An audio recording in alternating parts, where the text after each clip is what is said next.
नमस्कार स्टूडेंट, आज की आपकी इस क्लास में आप सभी का स्वागत है।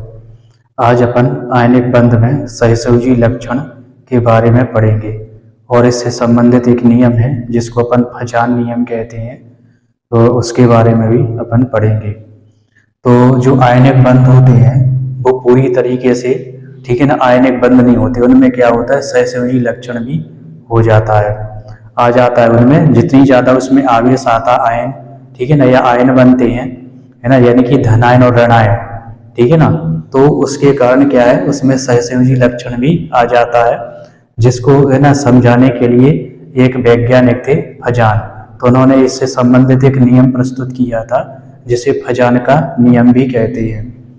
तो आयनिक बंध और सहसंयोजी बंध के विषय में अपन पढ़ चुके हैं, ठीक है ना। और कल जो अपन ने पढ़ा था वो सहसंयोजी बंध में जो आयनिक है ना जो लक्षण थे उसके बारे में पढ़ा था।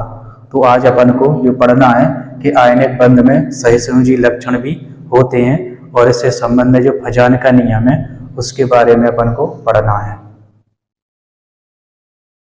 इसमें अपन लिखेंगे फजान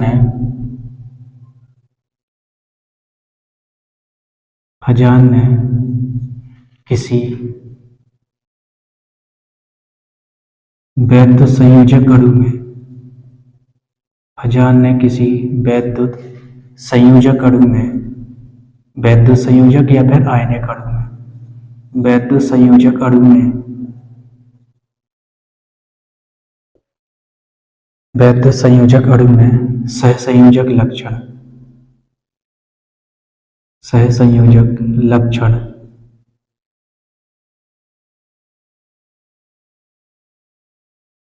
सहसंयोजक लक्षण या ध्रुवणता की सीमा या ध्रुवण की सीमा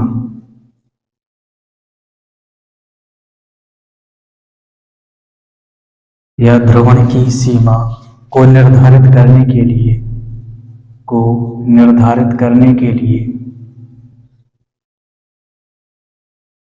को निर्धारित करने के लिए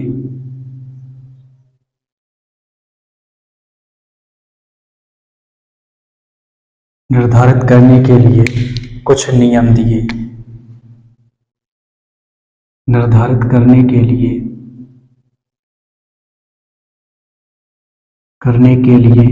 नियम प्रस्तुत किया, नियम प्रस्तुत किया जिसे फजान का नियम, जिसे फजान का नियम कहते हैं, जिसे फजान का नियम कहते हैं। फजान का नियम कहते हैं। इस नियम के अनुसार, इस नियम के अनुसार, इस नियम के अनुसार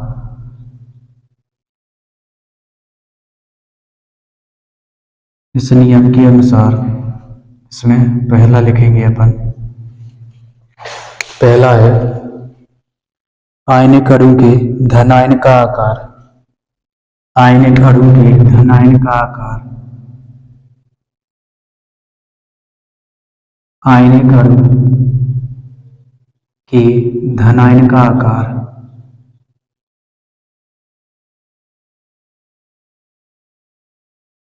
धनायन का आकार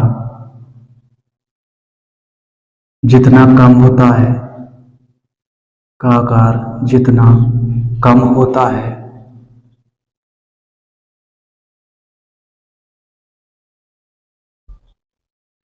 जितना कम होता है आयनिक अणु के धनायन का आकार, आयनिक अणु के धनायन का आकार जितना कम होता है, जितना कम होता है उसमें सहसंयोजक लक्षण,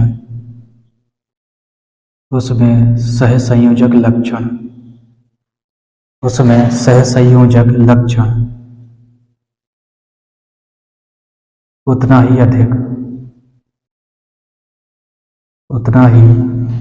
अधिक होता है उतना ही अधिक होता है उसमें सहसंयोजक लक्षण उतना ही अधिक होता है। उदाहरण देखें अपन, ठीक है, उदाहरण देखें अपन।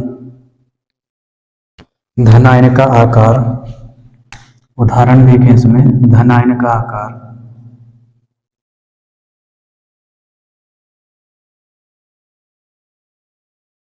धनायन का आकार क्रम, धनायन का आकार क्रम lithium sodium, lithium sodium, potassium rubidium, potassium rubidium,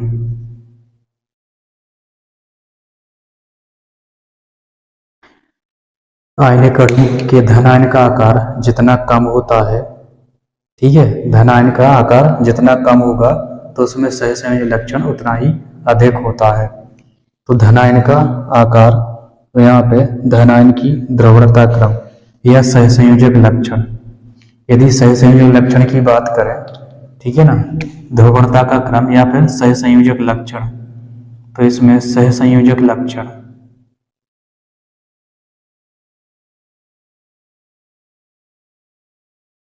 सहसंयोजक लक्षण का जो क्रम है वो उल्टा हो जाता है। सहसंयोजक का क्रम का, है ना, वो इसको उल्टा कर दो, lithium plus sodium plus potassium plus और रुबिडियम प्लस, तो इस तरीके से उल्टा हो जाता है, ठीक है ना। तो धनायन का आकार जितना छोटा होगा उसमें सहसंयोजक लक्षण उतना ही ज्यादा होता है। ये इसका पहला पॉइंट है फजाने के नियम का। इसके बाद दूसरा देखेंगे, दूसरा पॉइंट है कि आयनिक अणु के ऋणायन का आकार, आयनिक अणु के ऋणायन का आकार, आयनिक अणु के ऋणायन का आकार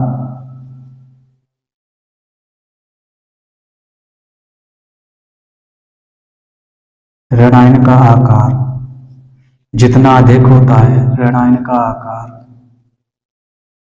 जितना अधिक होता है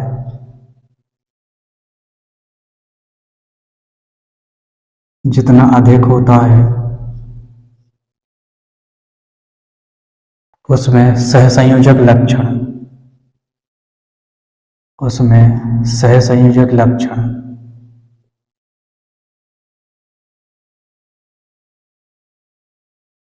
उसमें सहसंयोजक लक्षण उतना ही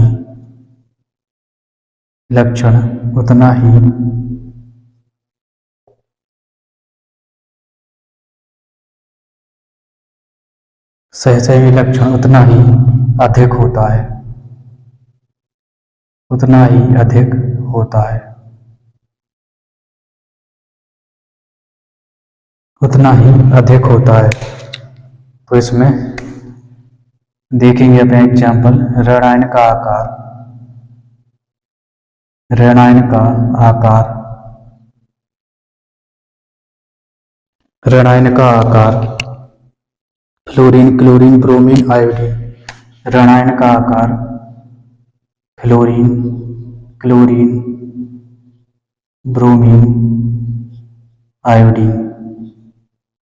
तो ऋणायन का आकार जितना बड़ा होगा, ठीक है, ऋणायन का आकार, है ना, जितना ही बड़ा होगा तो उसमें सहसंयोजक लक्षण या ध्रुवणता को जो लक्षण है वो उतना ही अधिक होता है ना, जो ध्रुवणता का क्रम है वो उतना ही अधिक, यानी कि जो सहसंयोजक लक्षण है उसका क्रम यही हो जाएगा। यदि सहसंयोजक लक्षण देखें अपन, इसका सहसंयोजक लक्षण,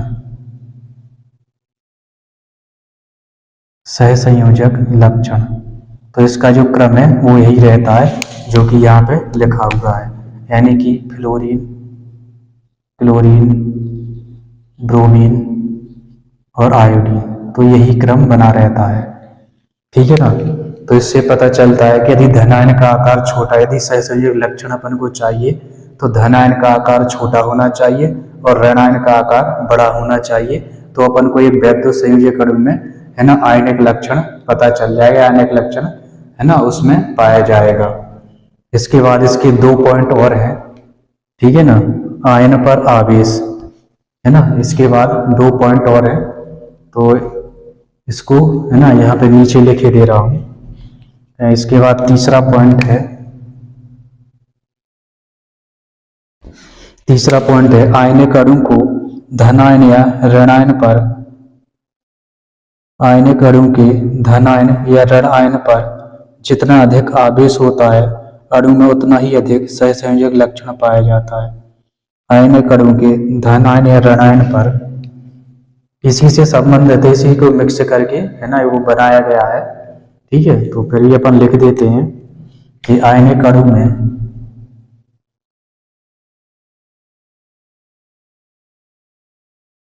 आयनिक अणु की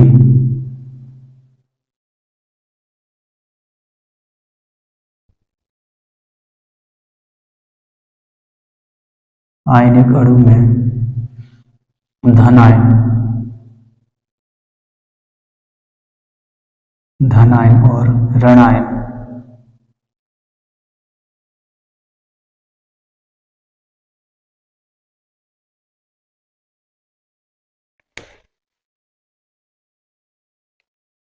आयनिक अणु में धन आयन या ऋण आयन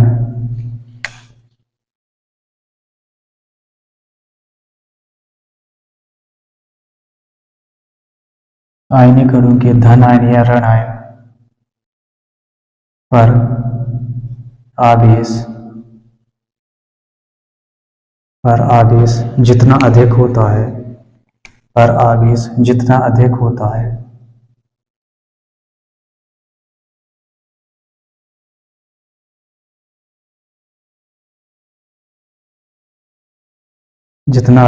है, उसमें सहसंयोजक लक्षण,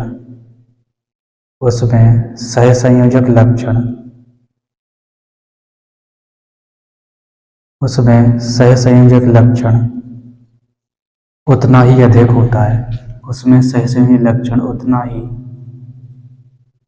अधिक होता है, उसमें सहसंयोजक लक्षण उतना ही अधिक होता है, ठीक है ना। तो उस पर यदि है ना जो इसके ऋण आयन है धन आयन है, यदि उनमें आवेश की मात्रा ज्यादा है, ठीक है ना, आवेश की मात्रा यदि ज्यादा है तो उसमें क्या है, जो आयनिक लक्षण है वो ज्यादा हो जाता है, जैसे कि Na, Mg और एल्यूमिनियम, जैसे कि सोडियम पर +1, ठीक है ना, सोडियम पर +1, इसके बाद एल्यूमिनियम पर +3 और इसके बाद मैग्नीशियम पर +2, तो आवेश की मात्रा जैसी इसमें बढ़ती है या आयन की मात्रा बढ़ती है तो इसमें आयनिक लक्षण भी क्या हो जाता है, ज्यादा हो जाता है। तो इसमें आयनिक लक्षण भी ज्यादा हो जाएगा, जैसे कि NaCl, MgCl2 और AlCl3, ठीक है। तो इसमें आयनिक लक्षण ज्यादा हो जाता है और सहसंयोजक लक्षण अधिक हो जाता है। यदि इसमें आवेश बढ़ता है ना, जो आयनिक अणु है उनके धन आयन और ऋण आयन पर आवेश बढ़ता है, तो जैसे जैसे आवेश बढ़ता जाएगा है ना, वैसे वैसे ही क्या है, इनका सहसंयोजक लक्षण भी बढ़ता जाता है, इनका जो सहसंयोजक लक्षण है वो भी क्या है, बढ़ता जाता है। इसके बाद ऋण आयन का देखेंगे, इसको साफ किए दे रहे, उसके बाद लिख रहे फिर ऋण आयन पर आवेश,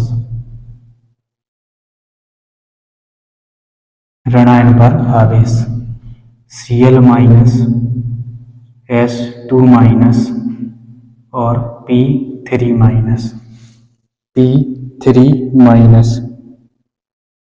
NaCl, Na2S और Na3P, NaCl, Na2S और Na3P, Na3P।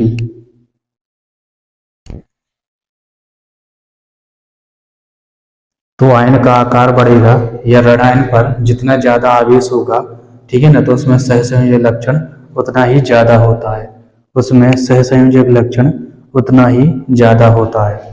तो ये सारे आयनिक अणु हैं, लेकिन इनमें जो है सहसंयोजक लक्षण क्या होता है, इंक्रीज होता है। जैसे ही आवेश की मात्रा बढ़ती जाती है तो इसमें जो सहसंयोजक लक्षण है वो भी क्या है, बढ़ता जाता है। क्या ये सहसंयोजक लक्षण है या ध्रुवणता का मान है, सहसंयोजक लक्षण या फिर ध्रुवणता।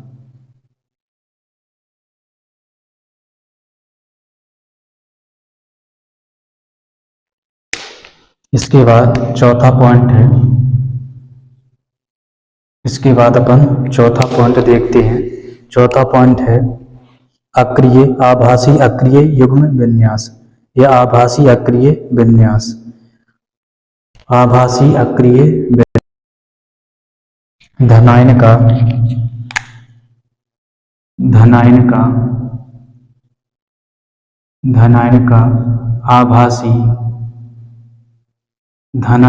आभासी अक्रिय विन्यास, आभासी अक्रिय विन्यास अर्थात बाह्यतम कोश में 18 इलेक्ट्रॉन, अर्थात बाह्यतम कोश में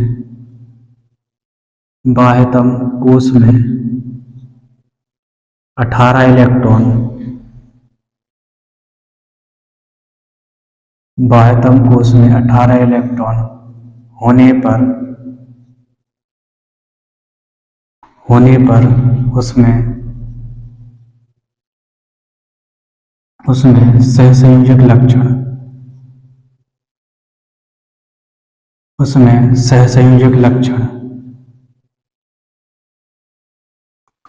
सहसंयोजक लक्षण अधिक पाया जाता है, उसमें सहसंयोजक लक्षण अधिक पाया जाता है।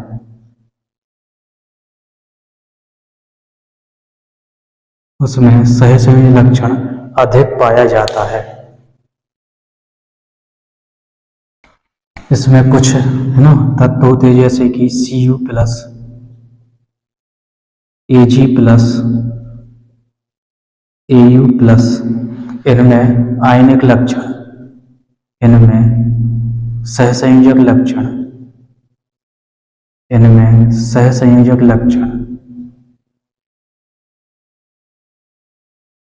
जो सहसंयोजक लक्षण है वो अधिक पाया जाता है, इनमें सहसंयोजक लक्षण अधिक पाया जाता है।